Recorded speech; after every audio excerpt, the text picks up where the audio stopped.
Good evening and welcome to Travels by Broomstick's Spooktober Adventures, where we visit the most haunted locations and tell you the terrifying tales that go along with them to get you in the mood for my favourite night of the year, Halloween.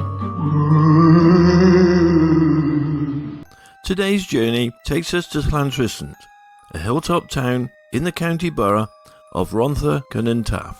This is within the historic county boundaries of Glamorgan in Wales. The name Llantrisant means Parish of the Three Saints. These are St Illtyd, St Gwynno and St Dyfodwg. Llantrisant is an incredibly old town with a rich history. There is evidence for settlements dating back over 3 millennia.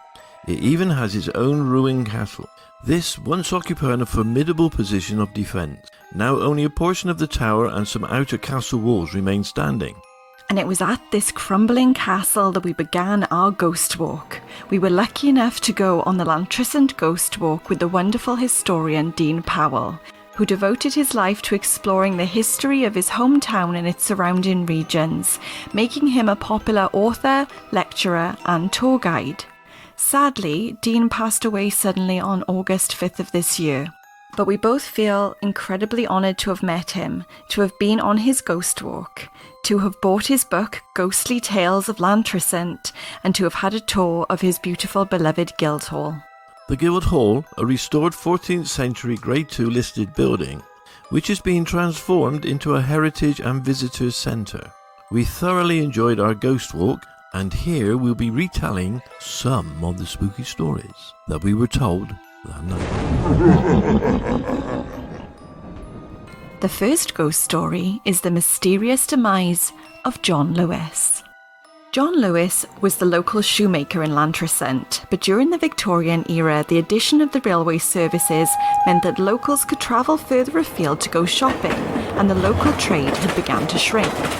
John married a woman named Thelma Evans, who was from the village of Trebanog, and they moved into the rooms above John's shoemaking workshop until they could afford a cottage of their own. Thelma became good friends with her neighbour, a Cornish woman named Cynthia.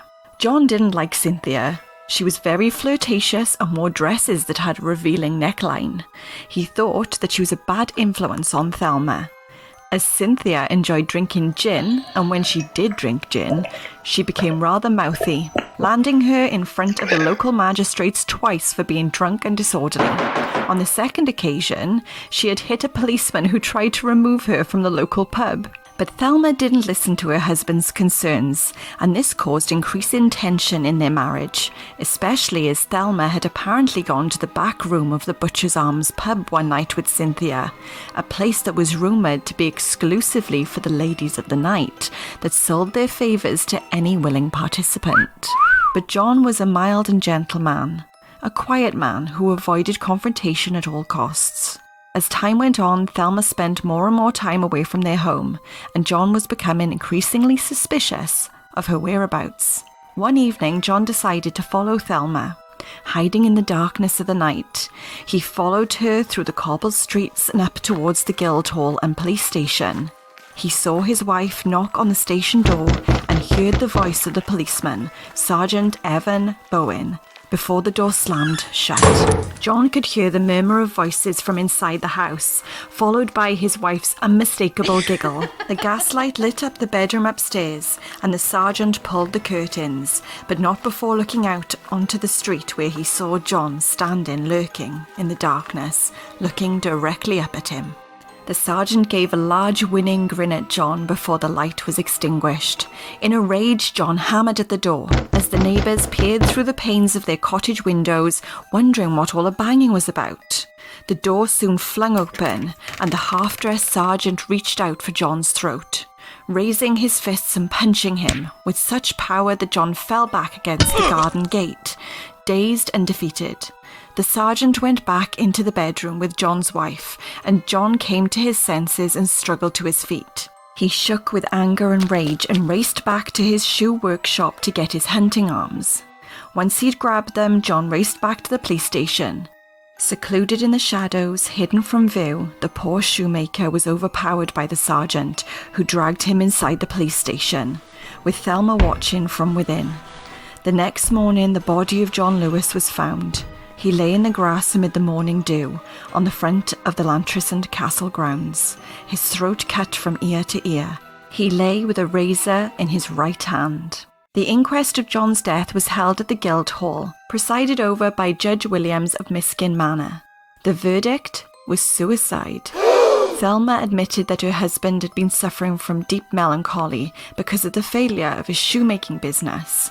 But in her heart she knew that it was herself that was to blame. She had not held the razor, but she knew exactly who did, as John was left-handed, not right-handed.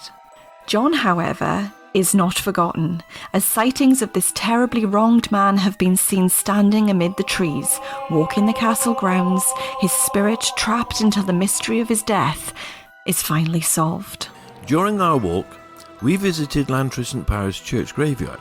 This is a tranquil spot of land blessed with breathtaking views, where families gather to remember those that they have loved and lost. It is a permanent memorial to many inhabitants who called this town and its surrounding villages their home.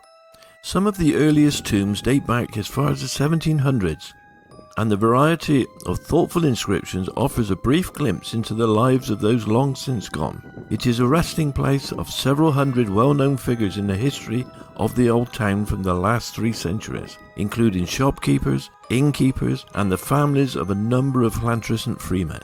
In the Middle Ages, with outbreaks of plague occurring in every part of Britain, burials would take place away from populated areas, and in towns like Llantrisant, bodies were buried some distance away. These out-of-town locations were close enough for the mourning family to visit the graves of their loved ones, yet far enough away to avoid the risks that the disease-ridden corpses might cause a fresh outbreak of this terrible disease back into the town itself. In some cases, the disease may even have killed the priest and the grave diggers, leaving the local community unable to cope with the rapidly increasing death toll. This led to the necessary creation of plague pits. Unfortunately, the churchyard was also the scene of a tragic death in October 1889. This was reported in the Pontypridd Chronicle. An extraordinary death at Llantrisant. Edward England, a labourer 47, died under somewhat extraordinary circumstances on Tuesday night at Llantrisant. He, with a number of others, met in the porch of the north side of the parish church, where harvest thanksgiving services were being held, and England, it is said, under the influence of drink, endeavoured to push his way to the front. One of the crowd, named Nathaniel John, who was a plasterer, resented his conduct and pushed him out. In the struggle, England fell, and when he was picked up, he was found to be dead. It is supposed that when he fell, his head must have come violently into contact with one of the graveyard stones. Our next tale is the story of Annie Stryd Fawr. The earliest recorded case of witchcraft in Wales was in the 16th century. Wales had only a few witch trials. Even at the height of the witch trials of Europe, where over 100,000 people were executed as witches. During the Dark Ages, white magic was used to provide people with healing cures, charms, potions and blessings that were not available through medicine or religion. These practitioners, called cunning folk, would have been skilled in the use of plants and alchemy. They would make remedies for many different ailments, not only for people but for the local livestock. They were well-respected members of the community. But in 1486, the German clergyman witchfinder named Heinrich Kramer wrote the book known as The Hammer of Witches, where he claimed that witches were evil, that women were weaker in their Christian faith and were more easily tempted and seduced by the devil. Theologians and lawyers claimed that witches received their magical powers by entering into a contract with the devil, and because of this, they should be feared and eradicated. Witches began to be blamed for everything from unexpected ill fortune, failure of crops, death and disease of livestock, and even death of children. This was black magic, which involved the conscious act of evil. Witch hunts were very common, and accusations of witchcraft that were accompanied by torture and execution happened across much of Europe. In Britain, between 1560 and 1700, records show that 513 witches were put on trial, with 112 being executed. Fortunately, the Enlightenment that spread across Europe in the 17th century brought the era of the witch trials to an end, as emphasis was placed on the importance of logic and reason. In Llantrisant, the legacy of witches has continued on to the present day, but one of the best-known stories of witchcraft in Llantrisant begins in 1702, when little Anne Morgan moved to Llantrisant with her mother and father at just 2 years old. Anne felt unwelcome in the town, and the inhabitants seemed to look down on her kind with an air of superiority. The little girls in the school all looked at her as if she was an outsider. They bullied her for being different, but they did not realise that different actually meant special, as down the generations she had inherited a gift that her dearly departed grandmother was blessed with before her, the ability to foresee the future.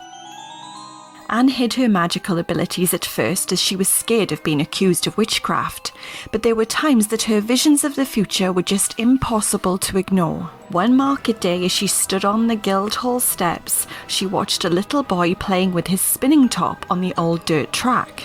Suddenly she had a vision, his mangled, lifeless corpse trapped beneath the milk wagon, blood dripping from his mouth and pooling on the ground. She had to help him. She ran over to the little boy and quickly picked him up. She managed to carry him to safety just as the milk wagon passed her and crashed into the nearby wall. The little boy's mother let out a piercing scream and shook Anne back to her senses. The boy's mother ran over to Anne to thank her for saving her child's life, but Anne turned away and ran. She tried to suppress the unnatural visions and felt completely overwhelmed and helpless when she couldn't stop them. She knew the fate that would befall Llewellyn John the blacksmith, who was bludgeoned to death by his lunatic wife, but she could not prevent it. As she grew older, she learned how to harness her powers and developed a reputation as a healer. Over the coming years, she became respected in her community, but also quite feared. Anne moved into a little dwelling on High Street between the church and the castle grounds, so she became known as Annie Street Fawr, or Annie High Street. Anne's psychic abilities soon became common knowledge, and she had finally been accepted for her contribution to their everyday lives, with people going to see her for healing spells, potions, and to reveal their futures. But the local vicar, Reverend Rickards, condemned her actions, calling them satanic, and wanted her locked up for felonious witchcraft. But the Witchcraft Act of 1736 had been abolished, and few people took any notice of Rickards' hatred for her. Tragically, in 1765, Anne collapsed at her home.